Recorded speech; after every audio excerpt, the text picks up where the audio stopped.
حسین المعلم نے یحییٰ بن ابی کثیر سے اسی سند کے ساتھ سابقہ حدیث کی مانند حدیث سنائی اور آپ صلی اللہ علیہ وآلہ وسلم کے فرمان ہر مہینے میں 3 دن کے بعد یہ الفاظ زائد بیان کیے، تمہارے لیے ہر نیکی کے بدلے میں اس جیسی 10 نیکیاں ہیں۔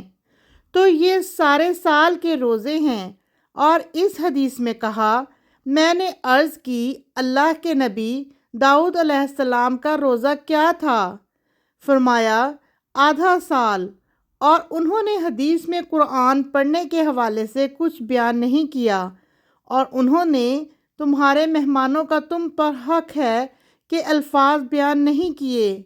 اس کے بجائے انہوں نے کہا، آپ صلی اللہ علیہ وآلہ وسلم نے فرمایا، اور تمہاری اولاد کا تم پر حق ہے۔ شیبان نے یحییٰ سے، انہوں نے بنو زہرہ کے مولا محمد بن عبد الرحمن سے، انہوں نے ابو سلمہ سے روایت کی، یحییٰ نے کہا، میرا اپنے بارے میں خیال ہے کہ میں نے خود بھی یہ حدیث ابو سلمہ سے سنی۔ انہوں نے حضرت عبداللہ بن عمر رضی اللہ عنہ سے روایت کی، کہا، رسول اللہ صلی اللہ علیہ وآلہ وسلم نے مجھ سے فرمایا، قرآن مجید کی تلاوت مہینے میں مکمل کیا کرو۔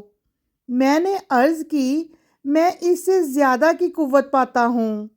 آپ نے فرمایا، 20 راتوں میں پڑھ لیا کرو۔ میں نے عرض کی، میں اس سے زیادہ کی قوت پاتا ہوں۔ آپ نے فرمایا، 7 دنوں میں پڑھ لیا کرو، اور اس سے زیادہ قرأت مت کرنا۔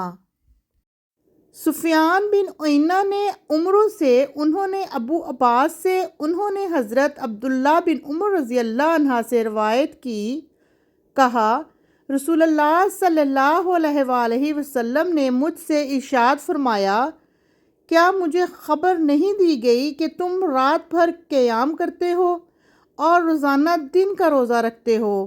میں نے عرض کی، میں یہ کام کرتا ہوں۔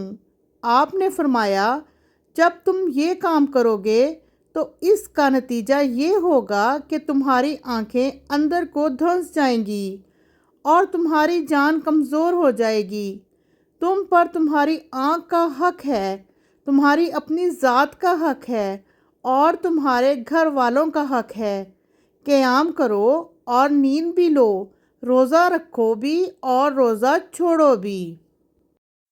ہمیں سفیان بن عیینہ نے عمرو بن دینار سے حدیث بیان کی، انہوں نے عمرو بن اوس سے، اور انہوں نے حضرت عبداللہ بن عمر رضی اللہ عنہ سے روایت کی، کہا، رسول اللہ صلی اللہ علیہ وآلہ وسلم نے فرمایا، اللہ تعالیٰ کے نزدیک سب سے پسندیدہ نفلی روزے داؤد علیہ السلام کے روزے ہیں، اور اللہ تعالیٰ کے نزدیک سب سے پسندیدہ نفلی نماز داؤد علیہ السلام کی نماز ہے۔